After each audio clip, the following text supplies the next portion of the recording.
우리에게 주신 하나님 말씀 디모데후서 3장 14절로 4장 5절까지의 말씀입니다. 디모데후서 3장 14절로 4장 5절의 말씀, 제가 받들어 읽을 때에 하나님의 계시의 음성을 듣게 되시기를 바랍니다. 그러나 그대가 배워서 굳게 믿는 그 진리 안에 머무십시오. 그대는 그것을 누구에게서 배웠는지를 알고 있습니다. 그대는 어려서부터 성경을 알고 있습니다. 성경은 그리스도 예수를 믿는 믿음으로 말미암아 그대에게 구원에 이르는 지혜를 줄 수 있습니다.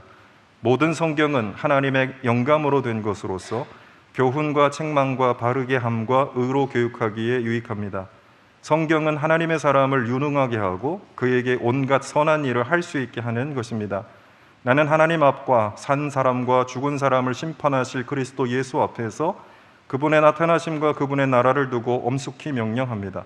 그대는 말씀을 선포하십시오. 기회가 좋든지 나쁘든지 꾸준하게 힘쓰십시오.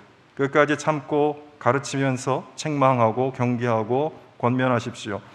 때가 이르면 사람들이 건전한 교훈을 받으려 하지 않고 귀를 즐겁게 하는 말을 들으려고 자기네 욕심에 맞추어 스승을 모아들일 것입니다.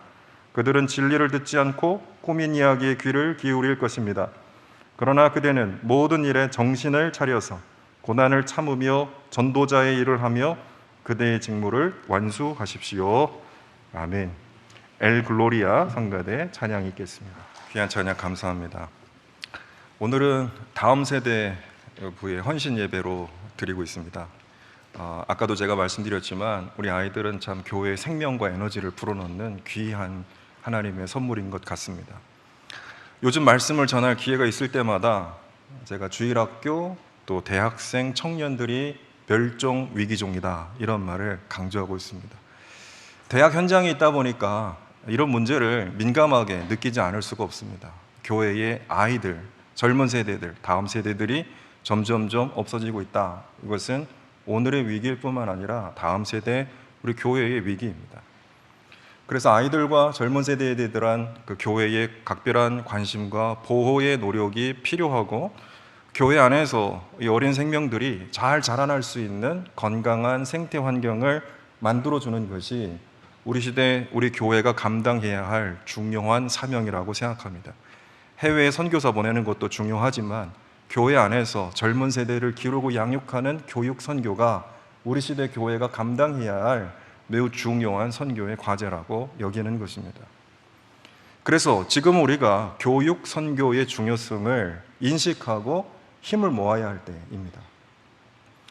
한국의 선교사들이 들어와서 중요하게 여겼던 선교의 분야가 전도, 의료, 사업뿐만 아니라 교육이었습니다.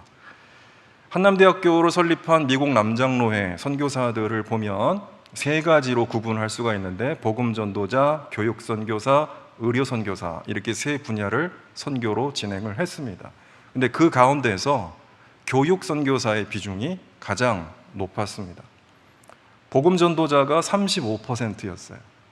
교육선교사는 38.5%, 거의 40%에 가까웠습니다. 의료선교사가 26.5%였습니다.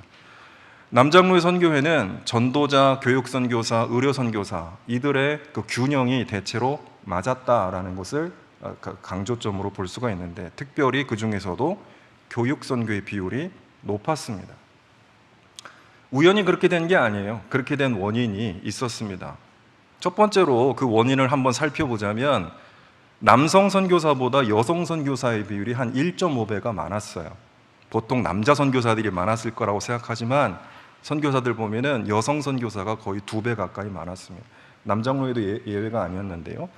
이 여성 선교사들은 복음 전도나 의료 선교사도 있었지만 교육 선교의 비율이 압도적으로 높았습니다.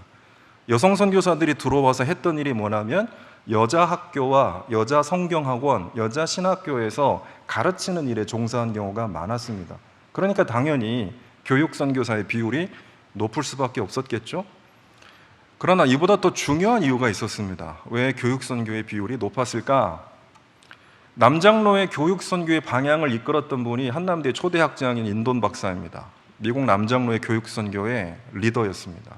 이분이 했던 말이 있어요.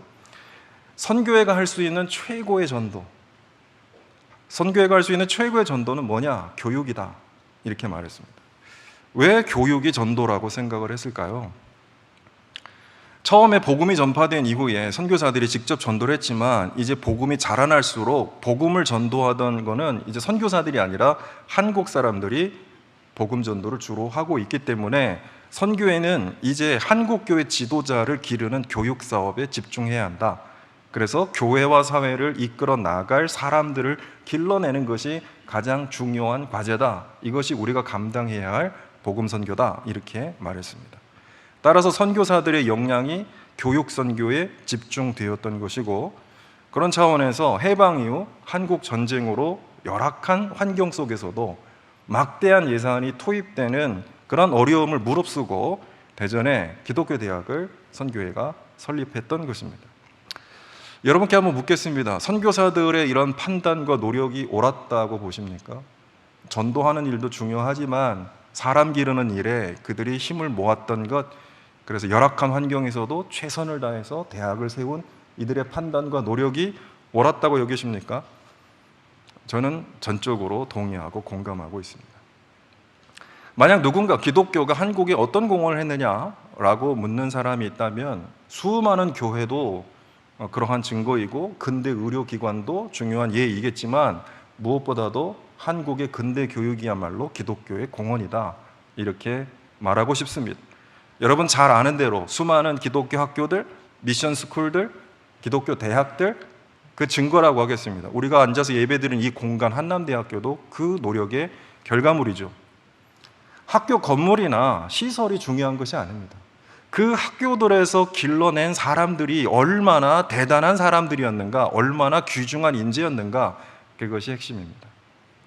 기독교가 선교에서 세운 학교에서 길러낸 그 사람들이 교회의 지도자가 되었고 우리 사회를 선진국 대열에 들어가게 한 주역이 되었다고 우리는 말할 수 있습니다. 여러분 잘 아시는 대로 한국은 예로부터 자원이 부족한 나라이고 수많은 전쟁과 억압적 통치 아래에서 신음하던 나라였는데 지금은 세계가 부러워하는 선진국이 되었고 민주주의가 그 어떤 나라보다 성숙한 그런 나라가 되었습니다. 오늘날 K컬처가 큰 영향을 끼치고 있는데 저는 선진국과 민주주의 발전의 토대 위에서 우리 한국의 그 문화가 발전하고 있다고 봅니다. 한국 사회는 사람이 재산이에요. 그리고 그 사람은 높은 교육열 속에서 자라난 우리의 자산입니다. 물론 한국의 교육에 문제들이 있습니다. 교육열이 지나쳐서 문제가 되고 공교육에 문제가 있고 사교육도 문제가 있고 특별히 입시교육에 문제가 있는 건 사실입니다. 그럼에도 불구하고 우리는 열심히 배웠고요, 열심히 가르쳤고 사람을 길러냈고 그것이 우리 한국의 민주주의 발전, 경제력의 발전, 문화의 자산이 되었습니다. 기독교가 한국에서 감당한 최고의 선교가 교육이었어요.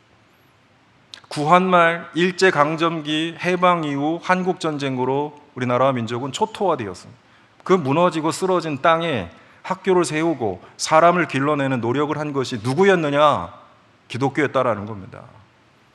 선교사들은 교육이 최고의 선교라고 믿었고 말씀과 복음의 정신으로 최선을 다해서 사람을 길러냈습니다. 돈이 있어서 교육한 것이 아니라 없는 상황에서도 교육이 중요하다고 여기고 최선을 다해서 사람 길러내는 교육 선교를 했던 것입니다.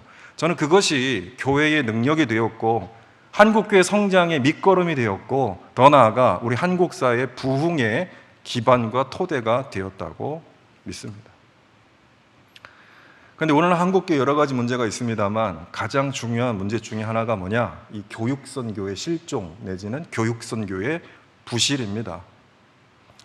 땅을 사고 건물을 높이고 재산을 늘리는 것, 교인수 늘리고 교회 재정 늘리는 것, 정치적으로 힘을 과시하고 영향력을 행사하는 일, 그동안 한국교회가 열심히 했습니다.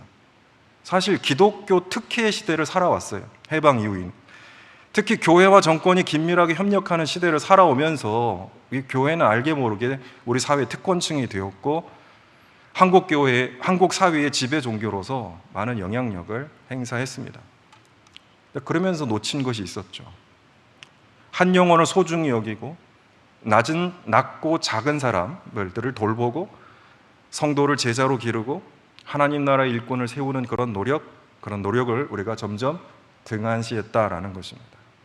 우리가 많은 교회를 세웠고 작은 교회에도 많은 교회가 경쟁적으로 들어서 있지만, 그리고 교회의 숫자와 크기가 압도적이지만 그만큼 교회는 그리스도의 사람을 길러내지 못했다라는 겁니다. 교회가 외형적으로 발전한 것에 걸맞게 우리가 사람을 길러내는 내실을 기하지 못했다라는 반성. 그리스도의 제자를, 가정과 사회를 변화시키는 하나님 나라의 일꾼을, 교회를 섬김에 이끌어 나갈 교회 지도자들을 우리 한국교회가 충분히 길러내지 못했다라는 위기의식이 있는 겁니다.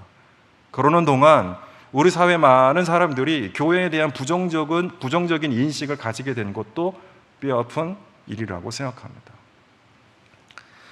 역사적으로 보건대 쇠퇴하는 교회의 특징들이 있습니다. 역사를 이렇게 단순화시킬 수는 없지만 쇠퇴하는 교회들의 특징들을 포착할 수는 있습니다. 세속화, 교권투쟁, 교회 타락, 이것이 한 특징입니다. 그로 인해서 교회는 외적으로 발전하지만 사회와 대중으로부터 외면을 당하게 되고 영적인 도덕적인 영향력을 상실해서 시대의 주변부로 밀려나게 되는 특징이 있습니다. 그러나 더 큰 특징이 있어요. 쇠퇴하는 교회의 중요한 특징 뭐냐? 선교의 비전과 열정을 잃어버리는 것. 쇠퇴하는 교회의 가장 큰 특징입니다. 비전을 상실해버리는 거예요. 열정을 상실해버리는 거예요. 그냥 교회 안에 갇혀버리는 거예요. 그런 교회는 외형이 아무리 화려하고 아름다울지 모르나 그러나 쇠퇴하는 교회가 되고 만다라는 겁니다. 교회가 복음 안에서 부흥을 경험하고 이웃에게 다가가 복음을 전하면서 사람과 사회를 변화시키는 그런 선교의 비전과 열정을 잃어버리는 바로 그때가 교회가 쇠락하는 때입니다. 반면에 성장하는 교회의 특징이 있습니다. 역사로적으로 보건대 그 시대에 부흥하고 성장하는 교회 특징이 있어요. 회개와 부흥, 교회의 일치와 연합, 선교의 비전과 열정. 이런 시대는 교회가 성장하고 사회에 큰 영향을 미쳤습니다. 한 영혼의 소중함을 깨달아버리고, 한 영혼의 소중함을 우리가 잃어버리고, 사람의 소중함을 간과해버리고, 사람들 속으로 파고들어서 복음의 감동을 끼치면서 하나님의 사람으로 변화시키는 책임을 등한히 하는 것이 쇠퇴하는 교회의 결정적인 특징이라고 말씀드릴 수 있습니다. 한국교회에 여러 가지 위기가 있습니다. 가장 큰 위기는 하나님의 사람들이 부족한 것, 하나님의 사람들을 열심히 길러내지 못한 것이 우리 교회의 가장 큰 위기라고 여깁니다. 반면에 우리 한국교회의 부흥이 일어나려면 성령의 도우심으로 우리 교회가 우리의 잘못들을 회개하는 회개운동이 일어나야 하는 것이고, 무엇보다도 복음의 정신으로 돌아가서 사람을 살리고 세우는 선교적 삶을 우리 교회가 회복한다면 이 시대 한국교회의 놀라운 부흥이 찾아올 것이라고 저는 믿습니다. 무엇보다도 하나님의 말씀으로 그리스도의 사람을 세우고 양육하는 교육 선교를 우리 교회가 회복해야 합니다. 하나님 말씀으로 그리스도의 사람들이 길러질 때에 교회가 살아나는 거예요. 교회는 건물로 사는 곳이 아니에요. 사람으로 살아나는 거예요. 하나님의 말씀이 들어가서 그들이 하나님의 사람으로 자라날 때에 교회는 성장하고 부흥하는 거예요. 교회의 능력은 그리스도의 사람들로부터 나온다라는 거예요. 사람을 기르는 선교, 교육 선교, 최고의 사명이고 교회 회복과 부흥의 키워드입니다. 위기의 시대를 살아가는 우리 교회가 다시 한번 곱씹어야 될 말이 사람을 세우는 선교, 교육 선교라는 것입니다. 이런 점에서 저는 담임 목사로서 우리 대학교회는 교육 선교의 사명을 잘 감당하고 있는지 깊이 반성하게 됩니다. 특히 오늘 다음 세대부 헌신 예배를 드리면서 이 지점에 대해서 더 큰 성찰과 반성을 하게 됩니다. 그래서 앞으로 이 일을 좀 더 잘해보고 싶어요. 우리 아이들 잘 기르는 선교, 우리 대학생 청년들 잘 기르는 선교, 그래서 우리 교회 표처럼 모든 성도를 제자로 양육하는 그런 교회의 사명을 잘 감당해보고 싶어요. 오늘 우리가 읽은 본문 말씀에서 바울은 사랑하는 제자 디모데에게 마지막 당부를 남기고 있습니다. 사도 바울의 목회적 권면인 것이죠. 이 권면을 한마디로 요약한다면 교육 선교라고 할 수 있습니다. 교회가 감당해야 할 최고의 사명, 그것은 하나님의 사람을 길러내는 것입니다. 성경 말씀처럼 유능하고 선한 능력을 갖춘 그리스도의 사람을 길러내는 것이 교회의 책무예요. 바울은 언제 순교를 당할지 모르는 상황이었습니다. 그러므로 신실한 사람들에게 교회를 섬길 책임을 맡겨야 했습니다. 그 사람들도 언제 고난과 순교를 당할지 모릅니다.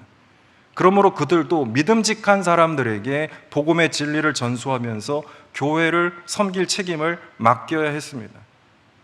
그렇게 해서 그리스도의 사람들이 굳건하게 세워진다면 고난과 박해가 교회를 위협한다 할지라도 교회는 흔들림 없이 복음을 선포하면서 하나님 나라를 이 땅에 세워나갈 것이다 라는 것이 바울의 믿음과 비전이었습니다. 박해와 고난이 넘쳐나도 말씀으로 사람들이 양육돼서 그리스도의 사람들이 있다면 교회는 흔들림 없이 이 땅에 하나님 나라를 세워갈 것이다 라는 믿음과 비전이 바울에게 있던 것이고, 그래서 때를 얻든지 못 얻든지 박해와 고난의 순간에도 말씀을 부지런히 가르치고 전하면서 하나님의 사람들을 길러내야 한다, 이거를 디모데에게 강조하고 있는 것입니다. 이것은 우리 시대 교회에도 여전히 유효한 말씀입니다. 그리스도의 사람이 양육되지 못하는 교회에 미래가 있을까요? 비록 고난과 박해와 같은 외적인 위기가 없더라도 그리스도의 사람이 세워지지 못하는 교회는 스스로 무너지고 말 것입니다. 우리가 읽은 본문 말씀은 두 부분으로 나뉩니다. 3장 14절로 17절 앞부분에는 바울이 디모데를 향해서 하나님 말씀 안에 굳게 서라 라고 권면하는 내용입니다. 누구를 가르치기 전에 먼저 하나님의 사람이 되라, 그렇게 권면하는 것이죠. 그리고 이제 두 번째 부분에 가면 그래서 하나님 말씀을 전하는 사명자로 살아라, 이렇게 권면하는 두 부분으로 되어 있습니다. 3장 16절로 17절에서 바울은 디모데에게 이렇게 말합니다. 모든 성경은 하나님의 영감으로 된 것으로서 교훈과 책망과 바르게 함과 의로 교육하기에 유익하고 하나님의 사람을 유능하게 하고 온갖 선한 일을 할 수 있게 한다라고 말합니다. 바울이 디모데에게 유능한 하나님의 사람이 되라라고 말했을 때에 그 방법이 뭐냐라는 것이죠. 하나님의 말씀, 그 말씀이 당신을 유능하고 선한 사람이 되게 할 것이다 라고 권면했던 겁니다. 이어서 뒷부분인 4장 1절로 5절에서 이렇게 하나님의 사람이 된 사람은 하나님의 일꾼으로 살아야 한다. 하나님의 일꾼이 해야 할 일이 무엇입니까? 때를 얻든지 못 얻든지, 우리 본문에서는 기회가 좋든지 나쁘든지 꾸준하게 힘쓰면서 끝까지 참으면서 가르치고 사람들을 깨우치고 권면하는 것, 이것이 하나님의 사람이 감당해야 할 사명이라는 겁니다. 5절에서 뭐라고 말씀합니까? 그래서 하나님의 사람은 모든 일에 정신을 차려서 어떠한 상황에서도 고난을 참으면서 전도자 일을 하면서 직무를 완수하라 라고 바울은 디모데에게 권면합니다. 본문 말씀을 요약하면 먼저 하나님의 말씀으로 온전하고 능력 있는 사람이 되고 나아가서 하나님의 말씀을 선포하는 사명을 감당하라는 당부입니다. 이 말씀은 그리스도 교회에게도 하나님의 말씀으로 먼저 교인들이 제자로 양육받고, 그래서 교회 안에서 하나님의 사람들을 열심히 길러내고 이제 교회가 세상 속에서 하나님 말씀을 증거하며 가르치면서 하나님 나라를 이 땅에 이루어가는 사명을 감당하라 라고 하는 선교적 권면이 이 본문 안에 담겨져 있는 것입니다. 그리스도인, 어떤 사람일까요?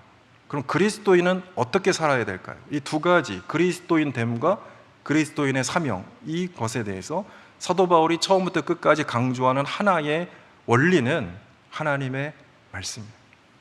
그리스도인은 하나님의 말씀을 통해서만 온전하고 능력이 있는 사람이 된다. 또한 그리스도인은 하나님의 말씀으로만 그 사명을 감당하게 된다. 온전한 그리스도인이 되게 하는 것도 하나님의 말씀이고 그리스도인으로 살아가게 하는 것도 하나님의 말씀이라는 겁니다. 3장 14절에서 사도 바울이 강조하듯이 하나님 말씀을 배우고 그 말씀을 굳게 믿고 그 안에 살아갈 때, 이게 3박자예요. 말씀을 배우고 그 말씀을 믿고 그 안에 살아갈 때 우리는 진정한 그리스도인이 된다라는 거예요. 배우기만 하면 안 돼요. 믿어야 합니다. 믿기만 하면 안 돼요. 살아가야 하는 것이죠. 그래서 열심히 배워야 하고 그 말씀을 굳게 믿고 그렇게 살아가야 하는 것이 그리스도인이라는 거예요. 배운 바가 없다면 뭘 믿겠습니까? 믿지 못한다면 어떻게 살아가겠습니까? 그러므로 우리는 말씀을 배워야 하고 그 말씀을 믿어야 하고 그 말씀을 따라 살아야 하는 것이죠.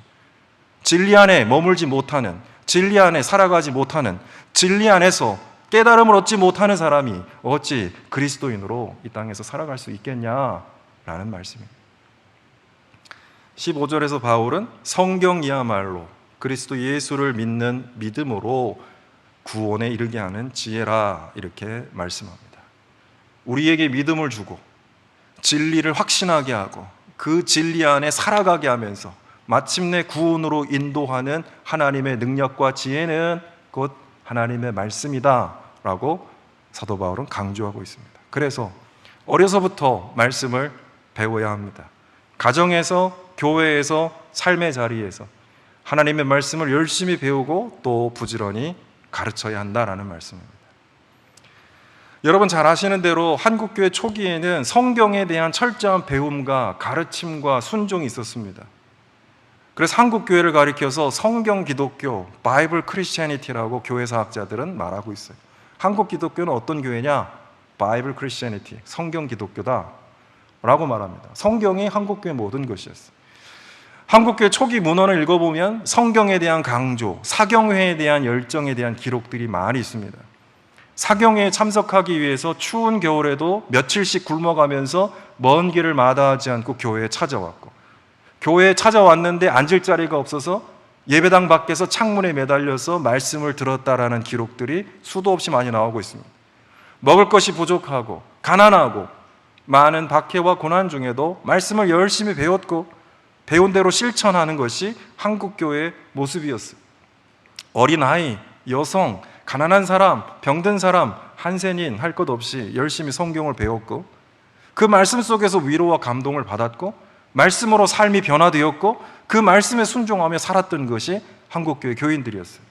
그래서 한국교회 교인들은 유능한 사람이 되었고 선한 사람이 되었고 능력 있는 교회가 되었습니다. 그런데 오늘 한국교회 우리가 살펴보면 하나님 말씀에 대한 열정이 식어버렸습니다. 성경을 배우려고 하는, 가르치려고 하는 열정이 식었습니다.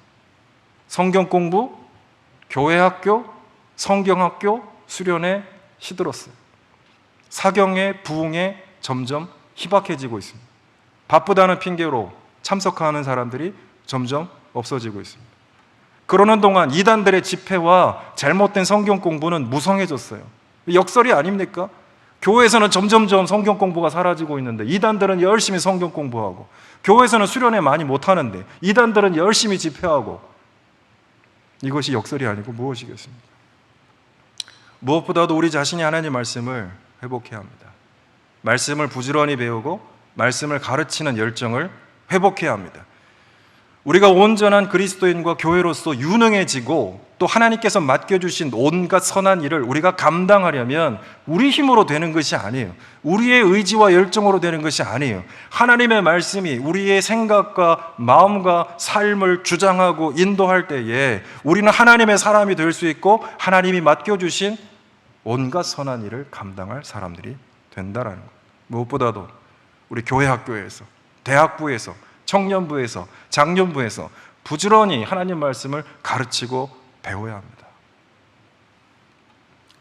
바울이 4장 3절에서 지적한 대로 우리 시대는 하나님 말씀이 점점 희박해지고 있어요. 건전한 교훈들이 사라지고 귀를 즐겁게 하는 말을 들으려고 사람들이 자기 욕심에 맞춰서 거짓 스승들을 찾는 시대가 되어버렸습니다. 진리를 듣지 않고 꾸민 이야기들에 귀를 기울이는 시대가 되었다라는 겁니다. 진리에서 벗어난 이단도 참 문제이지만 우리의 양심을 깨우고 교훈하는 말씀은 멀리하면서 자신의 욕심을 긍정해주고 귀를 즐겁게 하는 메시지만을 편식하는 신앙의 사유화도 문제입니다. 자신이 말씀의 편집자가 되어서 적당히 말씀을 필터링해서 듣고 싶은 말씀만 듣고 자신이 원하는 대로 말씀을 해석하는 신앙의 왜곡 행위를 사도 바울은 경계하고 있습니다.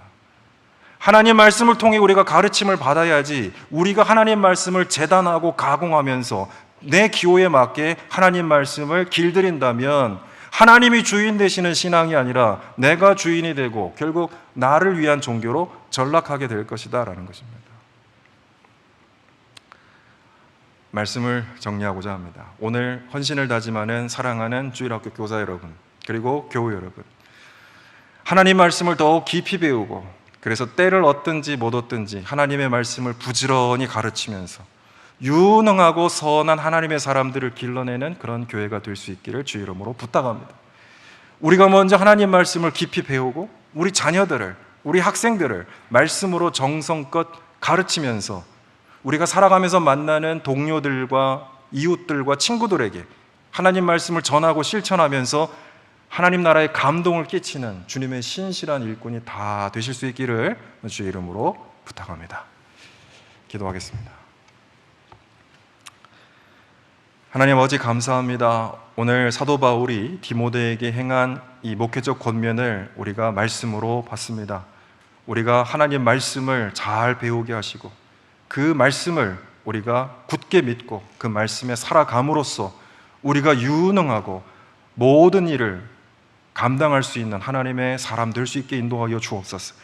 때를 얻든지 못 얻든지 우리가 길이 참으면서 우리가 만나는 모든 사람들에게 하나님 말씀을 증거하면서 이 땅에 하나님 나라를 세워가는 귀한 교회가 되게 하시고, 특별히 우리 교회 안에 있는 어린이들, 대학생 청년들, 그리고 교우들을 말씀으로 잘 양육해가는 교육선교의 사명을 잘 감당하는 우리 한남대학교에 될 수 있도록 축복하여 주옵소서. 우리 주님 예수 그리스도 이름으로 기도드리옵나이다. 아멘. 하나님, 우리에게 주신 모든 것이 주님의 것임을 인정합니다. 우리의 몸과 우리의 재능과 우리의 삶과 재물 다 주님의 것입니다. 우리에게 맡겨주시고 청지기로서 하나님 영광 위에 사용하라고 맡겨주신 하나님의 선물임을 믿습니다. 이 시간 우리들 하나님께 감사하는 마음으로 11조, 감사헌금, 또 주일헌금, 월정헌금, 주정헌금, 선교헌금, 구제헌금으로 드렸습니다. 이 물질 사용되어질 때마다 하나님 영광 나타나게 하여 주시고 빛과 소금으로서 교회가 감당해야 할 하나님의 선한 일들이 이루어질 수 있도록 인도하여 주옵소서. 우리가 힘을 다하여 하나님께 영광 돌리는 삶을 살아가게 하시되, 무엇보다도 하나님의 말씀을 부지런히 배워서 그 말씀을 굳게 믿고 그 말씀 안에 살아가는 하나님의 사람들 되게 하셔서 모든 일에 있어서 유능하고 선한 하나님의 사람 다 될 수 있는 우리 모든 대학교의 교우들 다 될 수 있도록 축복하여 주옵소서. 하나님, 특별히 오늘 다음 세대부 헌신 예배로 드렸습니다. 우리 교회에 맡겨주신 어린 생명들 하나님의 사람으로 귀하게 성장하고 자랄 수 있도록 교회가 힘을 다하여 기도하고 사랑하며 또 우리 아이들이 잘 자라날 수 있도록 모든 도움을 다 베푸는 교육선교 사명 잘 감당하는 교회 되게 하여 주옵소서. 우리 교회 안에 있는 대학생, 청년들 하나님의 사람으로 길러내는 교회 되게 하셔서 하나님 나라와 또 이 나라 민족 위하여, 이 세계 열방을 위하여 하나님의 귀한 사명 감당하는 하나님의 사람 될 수 있도록 주님, 우리가 잘 길러내는 교회 되게 인도하여 주옵소서. 하나님, 특별히 다음 주에 공동회의가 있습니다. 우리 교회 항존직을 선출하는 귀한 시간입니다. 하나님, 우리가 기도하면서 우리의 마음과 생각대로 선출하지 아니하고 하나님의 마음을 잘 헤아려서 주님의 뜻에 합당하게 우리가 교회를 위해 헌신할 수 있는 일꾼들을 잘 세워나가게 하여 주시고, 이 일로 말미암아 우리 교회가 은혜로 하나님께 큰 영광을 돌려드리는 그런 귀한 우리 교회 될 수 있도록 축복하여 주옵소서. 하나님, 우리 교회 모든 성도들 축복하여 주시되 연로하신 어르신들 주님께서 영육간에 강건하게 도와주시고, 특별히 몸이 아픈 교우들, 또 가족 중에 몸이 아픈 교우들이 있사오니 하나님께서 건강 회복시켜 주시고 지켜주시기를 원합니다. 경제적으로 어려움, 고통당하는 우리 성도들 위로하여 주시고 삶의 모든 면에 부족함이 없도록 하나님 채워주시는 은혜가 있게 하여 주옵소서. 이제 해외로 나가 살아가는 모든 교우들 어디에서 무엇을 하든지 늘 건강하게 하시고 하는 일마다 하나님 영광 나타나게 하여 주옵소서.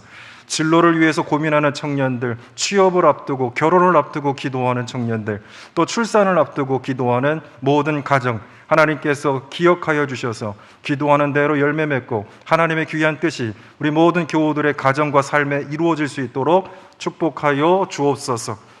지금은 교회 머리 되신 우리 주 예수 그리스도의 은혜와 우리 아버지 되신 하나님의 무한하신 사랑하심과 우리 보호자요 인도자 되신 성령 하나님의 내주교통 역사하심이 하나님 말씀을 부지런히 배우고 그 말씀을 믿고 살아가며 하나님의 유능하고 선한 사람이 되기로 소망하고 다짐하는 사랑하는 모든 교우들과 가정과 자녀들과 나아가는 길 위에 하나님께서 피로 값주고 세워주신 우리 한남대학교회와 한국교회 위에 이 나라 민족과 세계 열방 가운데 지금부터 영원토록 함께하옵시기를 간절히 축원하옵나이다. 아멘.